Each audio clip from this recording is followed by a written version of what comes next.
5 miles away, in Tarpon Springs, wonders by Taxiarchis Panormitis have been ongoing for years. I believe in miracles. I've seen my brother. I've seen a little girl get well. I've seen women with breast cancer. They come to St. Michael's and they pray. Then they'll come back and tell us I'm well. You have to have faith.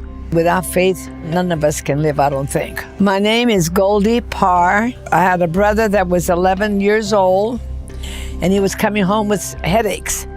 And we took him to a hospital in Tampa, St. Joseph's Hospital, and they diagnosed him that he had cancer in his brain. So they gave him 24 hours to live. Then my brother asked my mother, "Ma, bring me St. Michael's to me, please." We got a St. Michael's icon from Greece that's 400 years old. And when we went to Greece in 1936 with my mother and my brothers to give St. Michael's Taxiarchi in Simi, Greece, $300, which was a lot of money. We gave the $300 because he saved my father and his boat crew from drowning when they were sponging.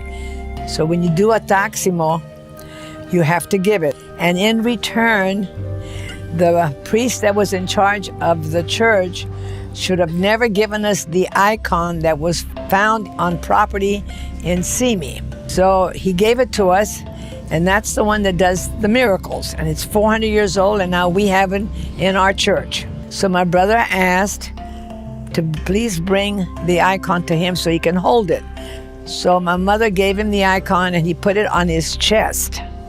And he was starting to dream. Taxiarchi came to him and said, "Steve, I will make you well."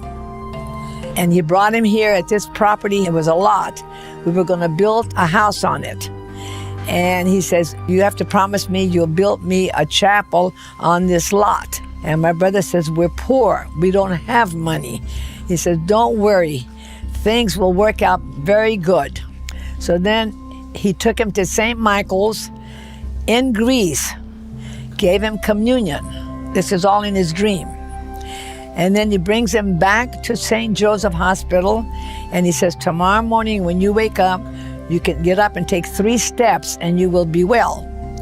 So my brother got up, Ma, St. Michael's came to me, and my mother said, "This is it, he's dying." You know, St. Michael's is the saint that takes our souls. So here comes Dr. Cook. He comes in, that was his doctor.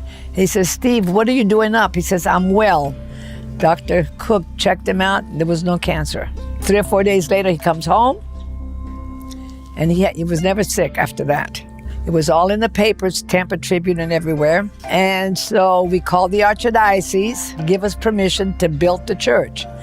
They wouldn't give us permission because they were afraid that we were going to split the community, St. Nicholas and St. Michael's. But my father, who wasn't a very educated man, he said, "I'm going to start the chapel whether they like it or not." So we started building, and when Natinagora from New York, when he saw that we were building it, he did give us permission that it would be blessed and the priest could come in and give services. When I go, my son Danny is going to take the church and take care of it.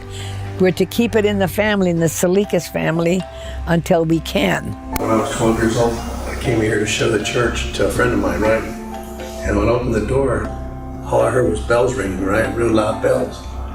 So I go outside, look at the bell tower, nothing's moving. So I come back in and I'm walking slowly through the church. And I finally come to the icon, and the bells were coming out of the icon.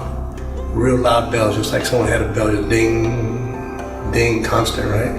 So of course I run out, my mother and my grandmother, everybody was here, so they all come in, they all heard it, but that was my miracle.